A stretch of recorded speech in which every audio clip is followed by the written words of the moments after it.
Hey, what's up, everybody? This is Sujan from Mailshake and Web Profits. Super pumped here to talk to you guys. We have two back-to-back webinars this week, so very, very pumped to talk about cold email here with John. John runs Charm Offensive. I could probably go on and on about how awesome he is. I love your Facebook group. One of the most real kind of groups with providing lots and lots of value and no selling. So, John. Thank you for joining. Thank you for having me. Yeah. So what is your product? What do you sell? What do you do? Tell us a little bit about yourself. Sure. So I used to run a digital marketing agency, and about a year in, our word of mouth leads dried up. And desperate, and I'll be honest, I got a little bit drunk. I wrote the most absurd cold email one could think of.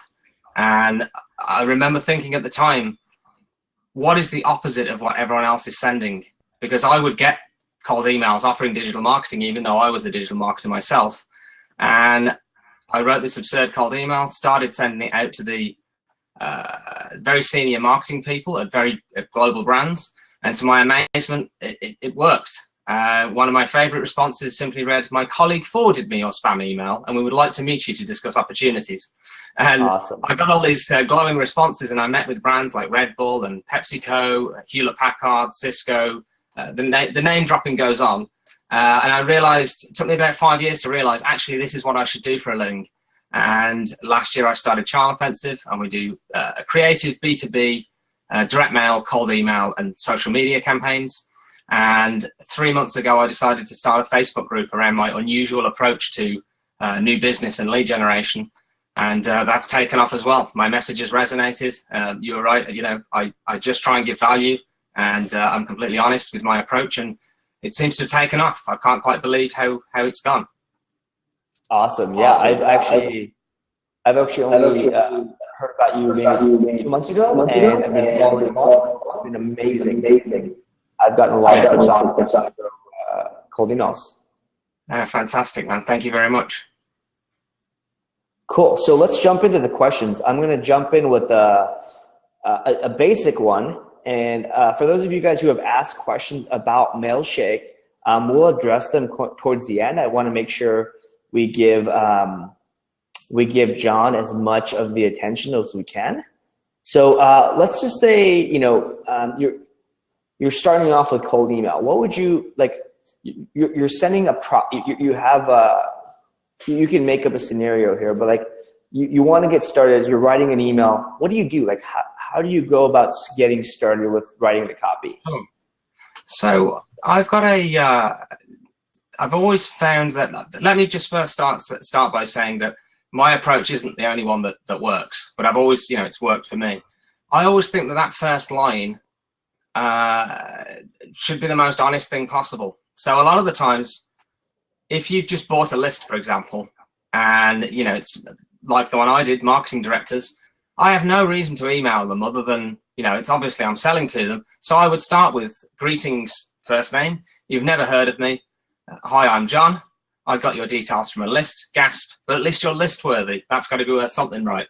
So that very first line is the most honest thing ever. Like, who else is going to be starting their cold emails like that? Most cold emails, they'll start with a question, which I sort of read in an infomercial kind of voice, or it goes right into a pitch. Whereas I think that first line should be to disarm and be as honest as you possibly can. Because if you do that, and especially if you can make someone smile or make them laugh, even better, the walls go down. The sales alarm bells aren't there, because you've already stated your intentions. You've already been as honest as you possibly can, and nobody else is really doing that. So that first line, I think, should disarm them. And there's an example. There's another example that I use a lot, which is greetings or hello, first name. I wanted to introduce myself in a way that showed that I was interesting, witty, and clever. Alas, I wrote this email instead. Again, just a kind of a funny opener. And if you can make someone laugh, you can do a little pitch. And it's about getting people's attention. And honesty and humor will definitely do that. Awesome. And it sounds like you're very direct about where you're getting the information for. You're not trying to hide anything. And by doing that, you're kind of going against the grain of what everyone else is saying or doing, right? So that's awesome. So another question here. How do you get past the gatekeepers? This is actually what I've done recently with direct mail and cold email. Is I actually put a line, actually just had a great result on this recently, where a prospect had moved on, was at Fujitsu and moved on to got promoted in another organization. And it was because of one line that I put, which was, thank you for reading and not deleting this yet. And I had in brackets something like, or your wonderful, beautiful, and irreplaceable PA, who, by the way, deserves a raise. And just by having that in brackets, that would make the gatekeeper smile. And, you never know, you might get a chance. Just because you've made someone smile, that gatekeeper then might pass your letter on, which is exactly what happened in that circumstance. Even though he'd moved on to another company, that letter still found its way into his life. So I try and reference the fact that if I'm emailing someone that's really important, I will write a little subtle message to the gatekeeper, whoever that might be. And obviously that won't work every time. But how many other people are doing that? How many other people are writing a specific message just to them? Not many people are. So little subtle things like that work, where you can just get a smile out of someone and they might not delete your email, they might forward it on. So that's what I would recommend in that instance. Awesome. That's super smart. It's just acknowledging the presence of who's reading the email, right? And tailoring it to them, or at least a portion of the message. So another question I have is, and this is kind of, I think a lot of people fear this or are thinking through this, but how do you send, high volume or even just cold emails without affecting your brand or your product's image? I've weirdly over the years, I haven't had many negative responses. I mean, you're going to get them because you are at the end of the day interrupting someone's day with a sales message. With my approach, it's really hard. I make it as hard as possible for someone not to enjoy the cold email, because I go in very meek. There's no ego. I am almost not apologetic, but I reference the fact that I know what I'm doing here. I am sending a cold email, and I make a joke out of it. When you're super honest, it's really hard to be annoyed at someone that's being super honest. And if you're funny as well, it's it's really hard to be annoyed at that. And I even end with I used to end my emails with, I await your profanity-filled response, which is great because loads of people laugh at that. And then the 1% that were going to send a sweary response, I know that are the type of people that are going to go, oh, I'm not doing what you tell me. I'm not going to send an angry response. So it works on both things. So I'm not worried about, the brand reputation thing. People, I guess the issue is, an objection I get a lot is, well, will this work on CEOs of global brands? You've got to be serious to them. And so my answer to that is, that's ridiculous. Someone doesn't become, say, the CEO of Red Bull and then decide, you know what, I don't like to laugh anymore. It's such an absurd notion. So I don't think you have to worry about it. I would be far more about offending someone because you've put together a really bland email that you put no effort into. So I actually think you're going to benefit from using humor and taking a chance. I think that that's going to get you more respect than playing by the rules and just being like every other email in their inbox. So that would be my sort of answer to that, I hope. Yeah, fair enough. I think entertainment is very, very important. And by being entertaining, funny, acknowledging kind of the fact that you're interrupting their day, they're important, whatever, is going to help them remove barriers. One other thing, I don't know how much detail you kind of get into on this front, but to kind of maintain brand value, it's really about making sure you're sending emails off to the right people. And so it's like, I don't know, scrubbing your list. I always have like an intern or somebody look through the list to like do a sanity check. Like, do I really need to email Bill Gates, about selling to Microsoft? Or maybe I should probably email another person. And so just by doing QA on the list, it's really, really important. I think that's like something that every Mailshake customer or anyone sending cold emails can benefit from. So I'm going to switch gears here real quick. a lot of people are scared kind of about using their company name or their domain name because they might get their domain burned. What do you, or blacklisted, like, do you have any recommendations there? Yeah, well, I'm not the best technical guy, but I generally set up, new domains for when I'm doing cold email. I don't try, I try not to use my main domain and for clients. So I'll set up a domain with a different extension. And a lot of the time, what you said earlier, that's good advice as well. Make sure you clean your list. You're only sending to relevant people. But also, if you are sending a lot of emails, I will have other domains set up. So if the worst does happen, it's not your main domain that's going to be in trouble. But you probably know on that topic probably more than me, yeah. I would expect. Yeah, so I'm in the same boat. I totally agree. I think it's best to proceed with caution here, and better to be overly cautious than burn your domain. Chances of you burning your domain is fairly low, unless you're going to be sending thousands of emails a day. And you shouldn't get to thousands of emails until you figure out the right process, and then you scale up because you're just burning your list. So use a different domain. Like if your company is, let's say Mailshake, we're going to do cold emails. I'm going to use mailshake.co or .io, or I'm going to use something a little bit, so the brand, and even the domain goes to the .com, but it's not burning my list. Or if I'm depending on who I'm emailing, maybe even like a Gmail address, just so that I can test. But I think when they think of cold email, they jump into I'm going to send a ton of emails every single day. And what they forget is maybe you should figure out if it's working and then scale up. Because that's how you burn your list. That's how you get blacklisted and piss a bunch of people off. Yeah. So, have patience is good advice.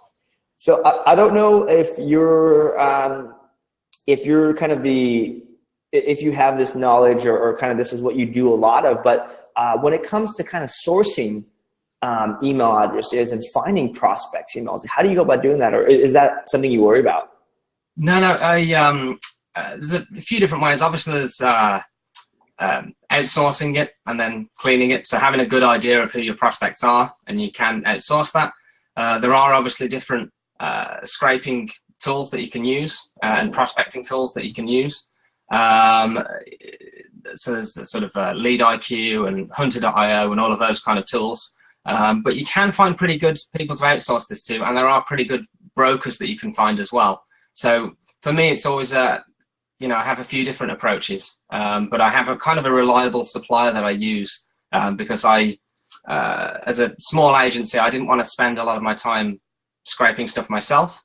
Mm-hmm. So I have a process there where there's someone that's much better at that process than me, and is reliable. And obviously, I always verify, check any emails I get myself.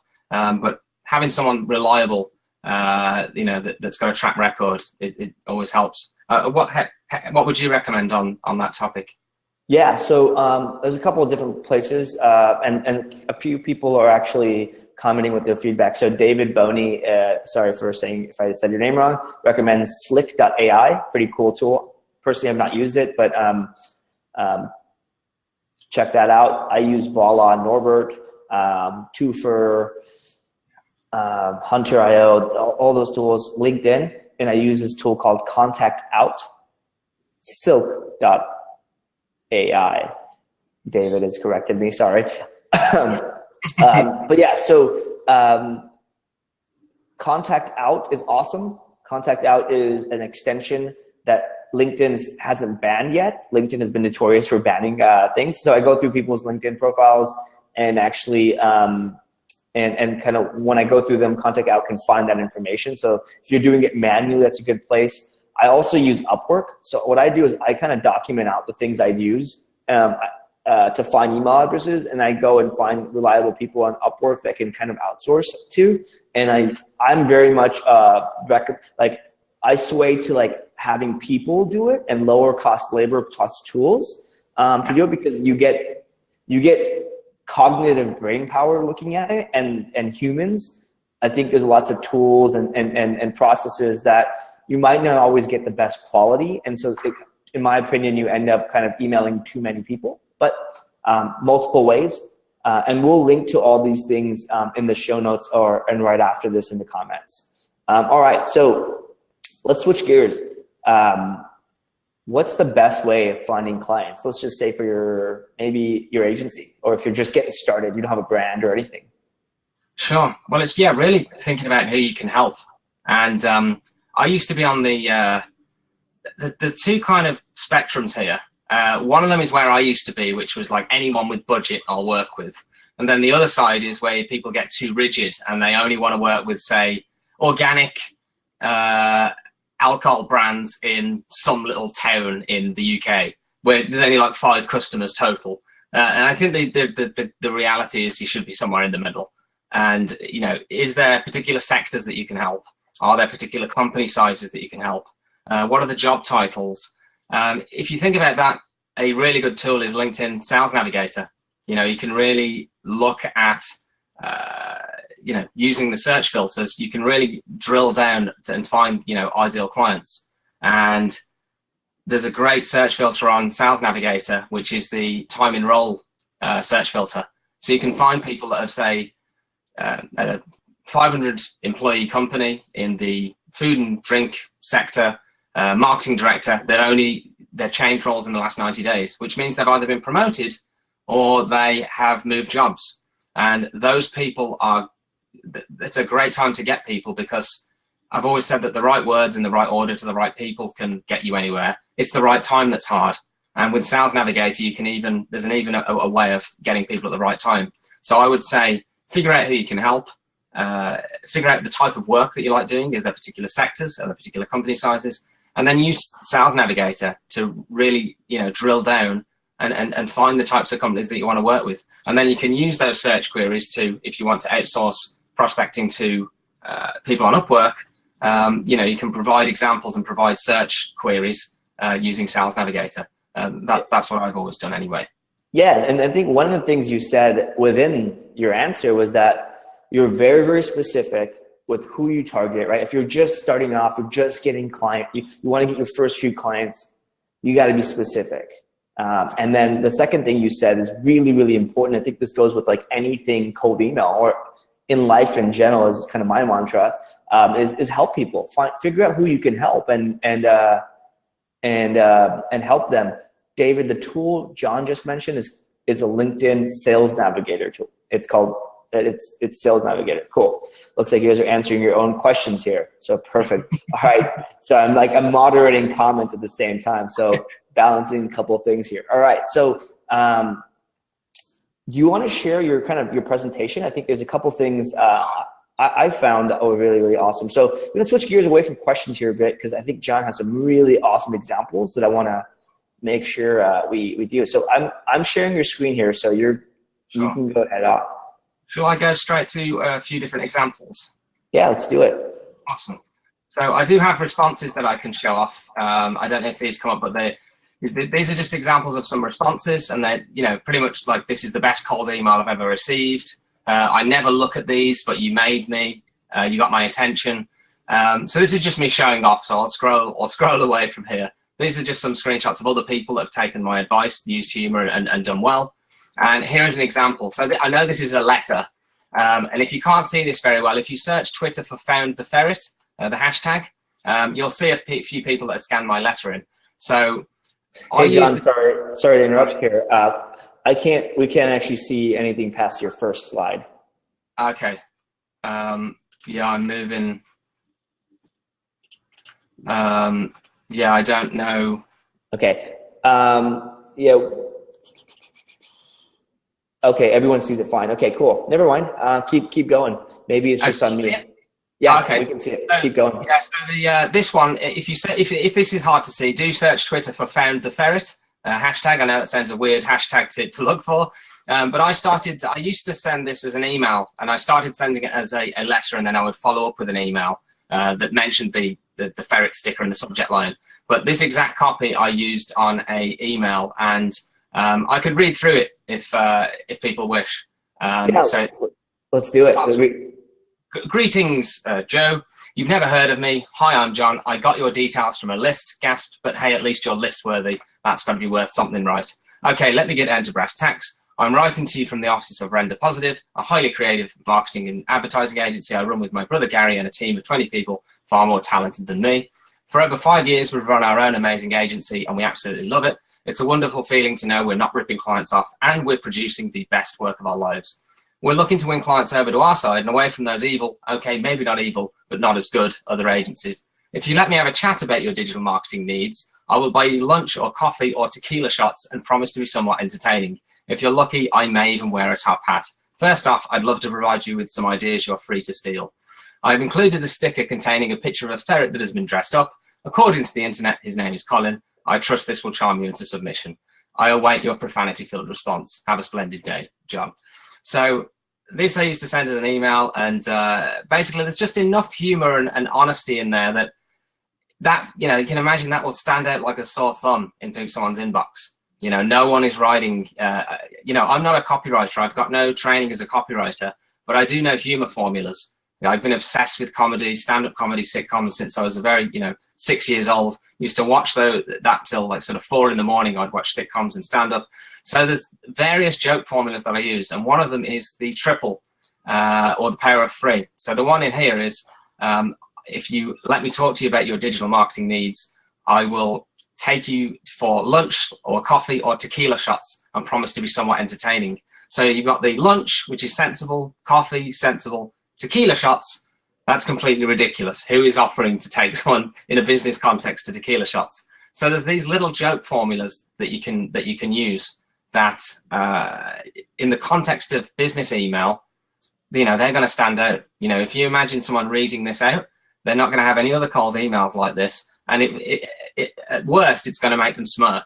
And that's more of a reaction than they're going to get from most of their other business suppliers trying to get their attention. So awesome. That is, and this is an example, when I wanted to get the attention of PR directors, I thought, I like to sell to people in a way that uses some format that they understand. So PR and communications directors, obviously they know the press release format.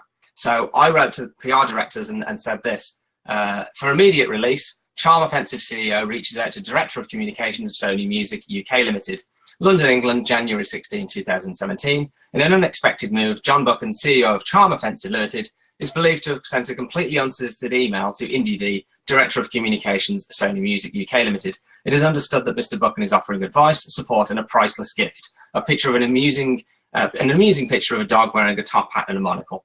Miss V had been finalising an extremely innovative campaign when the news broke. I'm not exactly sure what is going on at this point, said Miss V. Until today, I'd never heard of Mr. Buchan or his brilliant agency. In recent months, Mr. Buchan had been shouting from the rooftops that his agency's content stunt offering is a valuable addition to the toolkit of any modern PR or marketing professional. At press time, he had safely returned to his desk, deciding it would be a better use of his time to write directly to potential clients. Miss V had not yet decided whether to take the baffling but kind-hearted approach seriously. I'm a little suspicious this whole affair is just a stunt to drum up business for Mr. Buchan's agency. At the time of reading, it is unknown whether Miss V will respond to Mr. Buchan or just delete his email before getting on with actual work. So I'm actually, selling there, but I'm doing it in the press release format. It's kind of half press release, half kind of Onion article, but it's done in such an interesting and unusual way with humor that's, if you can make someone laugh, they're going to hit reply. I just want to make sure that I'm not rambling on. If you would like to interject, just let me know. Yeah, John, I got a quick question here for you. You're on a roll, so I don't want to interrupt, but one of the really, a lot of people have asked about subject lines. Yeah. So in your opinion, how do you go about creating a good subject line or getting an open? Because it seems to me that's the first thing I think the first barrier to break, right? So I always thought about it in the context of what do they see when they see your email on different devices? So on a phone, they'll see your name, subject line, and maybe the first line or the first 2 lines. And the same on a desktop. You maybe saw a little bit more on a desktop. So I always picked subject lines that would take advantage of the fact that they don't know my name. And I don't often go for, I try and be unusual and use curiosity. So one that I used for years was apologies in advance, because they see my name and then they see apologies in advance. That why is this stranger apologizing to me?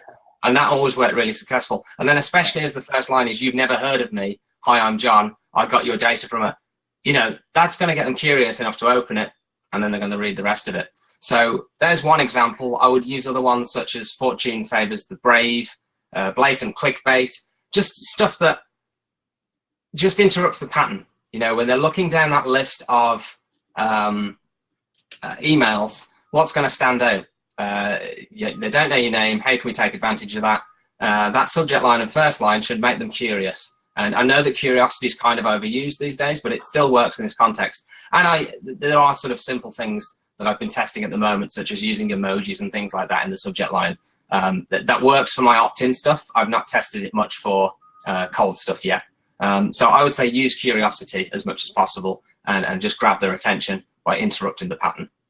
Nice. Yeah. And one other thing is I found really good success in asking short questions, but curiosity questions, just statistically speaking, I've audited about 8 million emails sent from Mailshake customers, and the best open rates are subject lines with 5 words or less. Yeah. So not sure if that helps anybody, not sure if that's usable, but it's a stat. So and at the end of the day, it's breaking patterns like you mentioned, right? So it's standing out, and that does take some thinking, some pondering, maybe some alcohol, but it does work. So a couple people have asked questions around follow-up emails. So let's talk about follow-up emails. Like, so you've gotten people's attention, no one's responded. Hopefully they've opened it. What do you do? What's your approach on following up? Again, I've always taken the approach that they're getting lots of other follow-up emails as well. And if it's just one line and you're not really putting the effort in, you're just saying, I didn't get your email the other day, I would appreciate a response. That kind of sounds snide, but I see that all the time where people just don't really think, about, you're taking up time in someone's day, they have really no reason to follow up. So I always think with follow-ups, try and be as polite as possible. There's a line that I like, which is, I hope you don't mind my professional perseverance, which is just, again, there's an understanding and a respect there that you're taking up some of their time.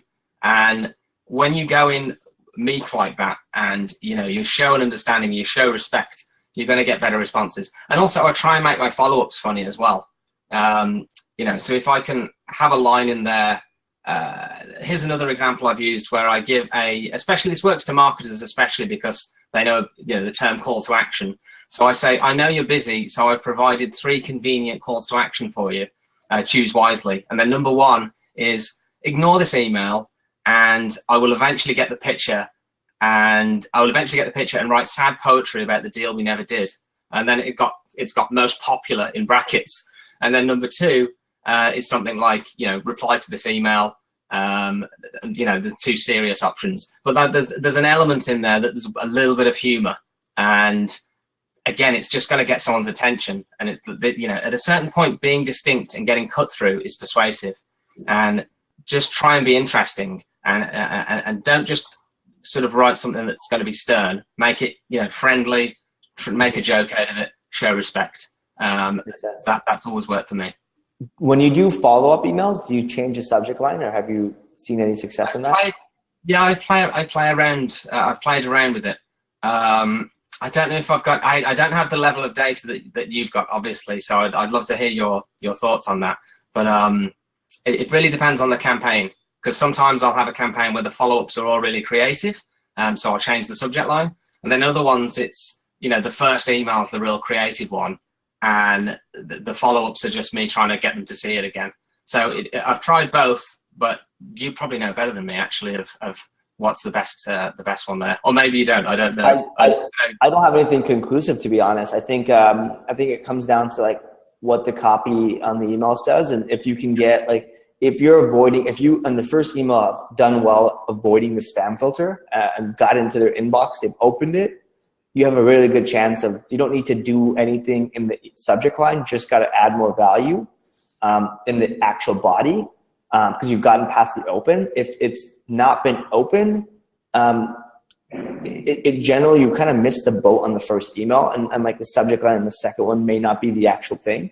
I found maybe after about email 3 or 4, to where a subject line actually is impactful. Like, so my personal approach to cold email, I'll send out like a 3-sequence email. So like I'll do, email 1 with, value prop, question, what I'm going for.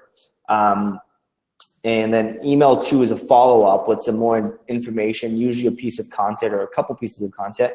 Email 3 is kind of a Hail Mary of like, well, are you really just let me know if you're not interested kind of thing. And what the copy actually changes. But after that, I don't email them again, that same list or flow. What I'll do is actually anyone who hasn't opened it, I'll export that CSV and send them another email. Requires work here. There's not custom logic I can build here, and at least not in Mailshake. But that's kind of my Hail Mary list, where I'll go and do something really quirky, crazy, or sometimes just not do anything at all. But yeah. So So a couple more questions, really around like the copy in the email. Let's talk about the body of the email. So, do you have like a standard of like, okay, I want to make my emails short, or use a couple paragraphs, keep it scannable, whatever? Sure. Are you still able to see the people able to still see my screen? I'm going to make it show. I'm going to show it again. 1 second. Sure. Because I got an example of what I kind of do. Yep. Cool. You should. So. Excellent. So my approach generally is I try to keep winning people's attention with humor. So an example is, if you can see the one that's on the screen at the moment, it says, "Greetings, Jacob. This is one I did for an accountant," because some people kept saying, "I bet you can't, I bet this doesn't work in this industry or this industry." So I'll do one for accountants. If I can do one for accountants, I can do a funny cold email for anyone. So it starts with, "You've never heard of me. Hi, I'm Annette. It's a pleasure to be in your inbox. I'm better with spreadsheets than words. As such, let me get my point across using a beautiful pie chart. This isn't a real poll, but I imagine it's not far off. When do you see your accountant, or how often do you see your accountant?" And then the top 2 answers are when threatened at gunpoint, or if I'm in trouble with the tax authorities, and then the sensible options. So what I'm trying to say here is that I try and open and get a laugh as quick as I can, or a smile, and then you can sell. Then you can, talk about your business, talk about why you want to meet them. But what I do is I generally get a laugh, I can pitch, then I've got to get a laugh or a smile again, then I pitch again. So before I sort of sugarcoat all of my sales bits, because I know that as they're reading that sales bit, they're laughing or they're smiling, and it's going to be more palatable to digest that sales pitch. So that you don't even have to use images for this. You can do it with copy. So even when I'm requesting a phone call, instead of saying I'd like a quick phone call with you, I say, rather predictably, I'd like to have a Skype call with you. If you agree to this, to sweeten the deal, I may even tell you some useless trivia that you'll find borderline fascinating. So, that actually is adding copy. It's making the email longer, but you're easing into the request and making them smile or making them laugh, which makes people, more likely to reply. So there's these little tricks that you can do with words, but generally, I'm constantly winning people's attention and putting them in I imagine what it's like to read the email, and I want people to be in the best frame of mind, smiling or laughing when they come to the parts that I sell. So I call it the humor interrupt instead of pattern interrupt. So you get these grace periods. So that's generally the format I use. I don't know if that made sense. Yeah, totally. And I mean, at the end of the day, you're interrupting the pattern. You're breaking the pattern, and with humor, entertainment, and being obvious, right? Like you're saying, I am interrupting you. Like if you were to kind of take the humor and entertainment out of it, you're saying, hey, I know this is a cold email. This is what I have to offer. Do you want to talk? I promise it won't be boring. Yeah. Cool. Obviously with, wordplay and funny images, you can just sugarcoat it far more. And the combination of honesty and humor And, particularly also self-deprecating humor. You can't really offend people with that. So yeah, it's definitely about just adding these little bits, and they can be really subtle bits. You don't have to be crazy and out there and wacky. Little subtle changes can have a real massive impact for sure. Awesome. Yeah, and I encourage. Is your Facebook group open to the public? Yes, indeed. Well, that's if you search for Charm Offensive, it's a closed group, but you can apply, and you just have to answer like 2 questions, and then they'll let you in the group. Would love to see people in there. There's loads of free info, and it's quite the bustling community now. Awesome. Yeah, I'm going to actually post a link to this in the comments in a few minutes. Just be on the lookout for that. But yeah, awesome group, lots and lots of value. I know some people are already in it. The group is called Charm Offensive, same as John's company. Awesome. Cool. Any more slides you would like to share, or do you want to go back into Q&A? I'd just be showing off, I think, at this point. So that's probably enough of my screenshots for now. Okay, cool. So I'm going to leave you guys with 2 more questions, and then I'm going to go into, after that, we'll kind of, John, we'll say our goodbyes, and I'll go into some technical questions that people have asked around Mailshake. And again, I want to make sure we make best use of John's time. So I think a lot of the questions asked here are really around, how to get people's attention. John's, and I'm kind of paraphrasing here, and correct me if I'm wrong, but your approach is to use charm to remove friction, right? That's like the general approach, and humor and being different. Let's switch gears to you receiving cold emails. What is the best cold email you've seen? It's funny, in launching my group, because it's grown so much, and unbelievably, I'm getting more emails and more Facebook messages than I ever have. So I've somewhat become the busy prospect that I always used to try to get the attention of. So it's a really interesting position to be in. And I've had a few, I can't remember any specifically, but they just made me laugh in some way, where they've been really, just really been clever. I can't remember them specifically, but lately, because of the group, I have become more of a target for cold emails. And there's been some good ones where I'm like, oh God, the people are getting better than me at this now. So I can't remember specifically, though. I know that's not the best answer. No, that's fine. I think that actually is the answer itself, right? You've gotten it's hard to break through, because everyone, to me, is, in my opinion, is sending a lot of the same stuff. Like I get maybe 1 or 2 emails every couple minutes. I round like 200 to 300 pitches a day, and it's frustrating because I write for a lot of different publications and such. I get pitches from PR, and I've been listed on a few PR kind of posts. Looks like we lost John, but no worries. I'll kind of finish off the webinar. And if you guys have any questions, do leave comments and whatnot. But anyways, my point being is that people are saying, like, when you're sending a PR pitch, it's best not to go and send the whole press release. That's not going to do anything. That's only going to get people you in the spam filter or ignored, because when in the history of mankind has a purchase decision, an action been made because you saw this awesome press release? And that being said, if you're emailing people who are busy, keep your emails short, to the point. Look at what everyone else is saying. Like, there's the general practice of sending like a 5 to 7 email drip sequence, where you're like, first you're asking the question. Welcome back, John. Hey, there we go. It froze there for a minute, but I'm back now.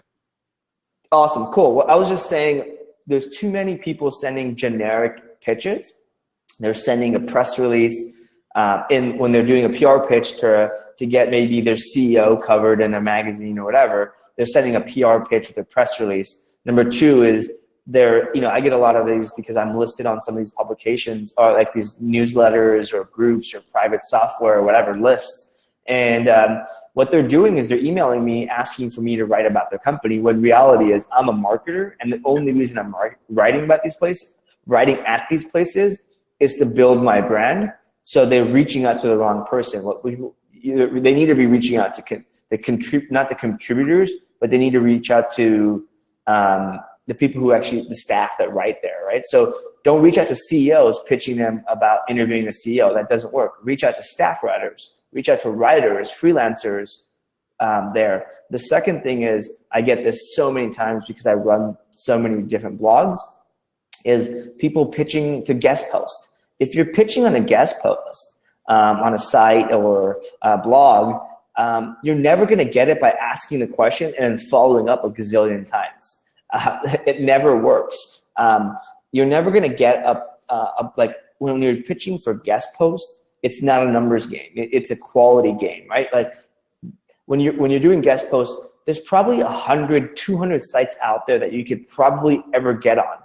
Think about it this way. Do you want to waste those 200 sites by sending a bad cold email? Nope. And sometimes cold email is probably not even the right, well, not cold email, but sending a batch of emails is not the right way to go. It's sending an individual message. It's about building relationship and rapport with the person first, providing value, and then you can go in for the ask. And when you go in for an ask, for let's say a guest post, present yourself in the best way. Like when you go to a job interview, you don't wear freaking shorts. It doesn't matter how hot it is outside. You go wear pants. You wear maybe a suit, maybe a tie. Again, just kind of so share your writer resume. If you don't have one, if you don't have enough content, you're never going to get the job. So don't figure out if you don't have enough examples, don't go and try to do better email copy. Go get more examples. So anyways, that's my long rant, but there's a couple questions here around this. John, anything to add on this front or no? No, I agree with you completely there. Especially John, I think we lost John, or he was giving me a weird look for a while, so maybe it just was him being frozen. Okay. So Cliff, I think you've asked a couple questions here. I might be able to get to them, but trying to read and kind of manage this thing might not get to it. John, you're back. I refreshed. Okay, cool. Okay, this recording will be available. I'm not sure how much you heard, but when you're going for like pitching to guest post or PR, do you do any of that cold email? Yeah, I heard your response. No. You've got limited amount of people that you can contact. So have a bespoke approach to those people. Build relationships first, for sure. Don't just send a generic message when you're trying to get in somewhere important. So I agree with your sentiments, essentially. Oh. Yep. Yeah. So don't send a generic message. It's not going to work. And Cliff asked here, is a 5 email drip series too much? Look, in my opinion, I go with 3 emails total. Some people say 4, 5, 6 contacts can get the touch. I think everything we've said in this webinar, in this Q&A with John, has been saying go against the grain, go against what like everyone else is doing. So in that aspect, I would say it's probably not too much, but I don't think you need 5. If you lost somebody at 3, you probably might be angering people. So that's kind of the approach there. So anyways, I think we're kind of running out of time here. So John, thank you. If you can hear me, thank you for joining. If not, we'll catch up. So I'm going to answer a couple emails that are technical related to Mailshake, because there's quite a few people asking questions that are not really specific to cold email practices. It's really specific to the software. So first and foremost, a lot of people have asked, or a lot of people have uploaded this, is there a way to send more than 500 to 1,000 emails a day without getting flagged by Gmail? No, you cannot send more than 500 to 1,000 emails with one Gmail account. If you want to send more, you have to use multiple accounts. G Suite or Google Apps allows you to have a max of about 2,000 emails. But here's the thing. It's all about your spam rating, your frequency, and the repetition between all of the, not repetition, the commonality of your subject line and words in an email. So if you're sending 1,000 emails a day and it's all the same stuff, even if you have a G Suite account, even if you're sending to multiple domains, you will have issues if people mark it as spam. If people do not like it, your spam rating is going to go up. So what I recommend here is, first and foremost, never go above 80% capacity of any email provider.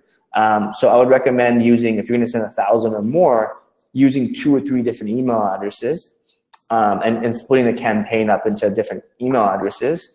That way, you're not out of capacity. So you don't kind of hit that first filter. Number 2 is proving out your campaign works and getting a successful campaign working and then scaling from there. This way, you don't burn your list. Very, very important. If you're gonna do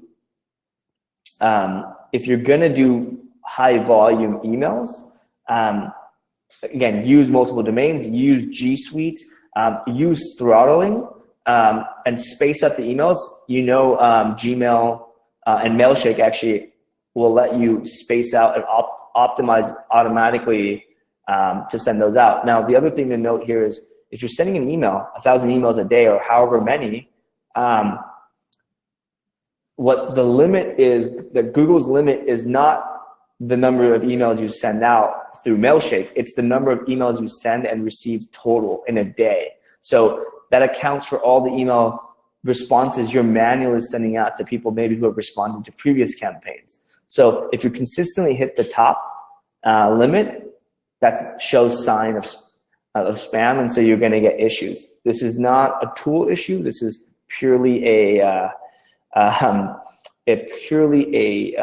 issue of hitting the top limit of Google. So don't piss Google off at the end of the day. All right. Couple more questions here because there's a couple more around deliverability. A few people have asked about like setting up custom domains and for tracking. Look, the issue with tracking any software you do, yes, I'm a marketer salesperson first, and a software kind of CEO second, meaning I care about how to effectively do marketing and sales, whatever, regardless of the tool. So my recommendation is every tool I've seen is going to have issues with tracking. It's just the domains and the people using it. The more people use it, the more issues with the tracking and commonalities. Do not include too many links in an email. So what I mean by this is like try to minimize the number of the links you use.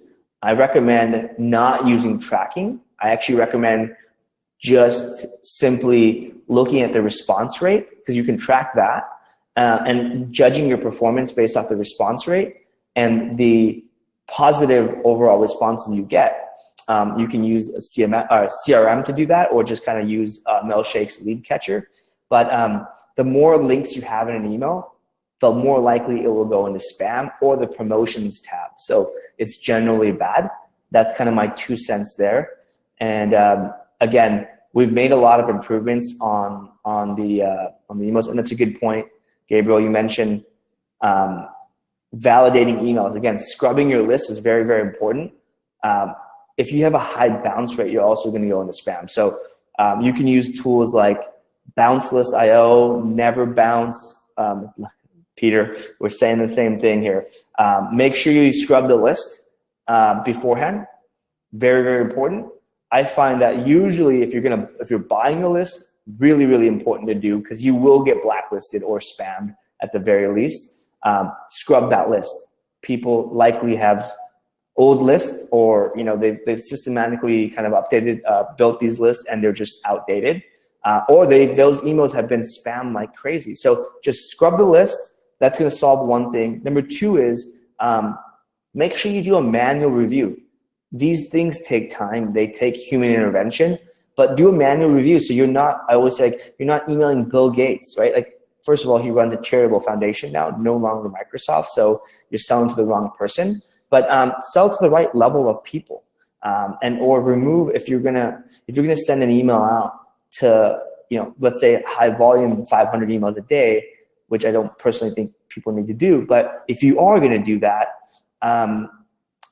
don't send the same email 5 times to the 5 different people. That just doesn't work. And Pat, a couple resources for you. Check out playbook.mailshake.com.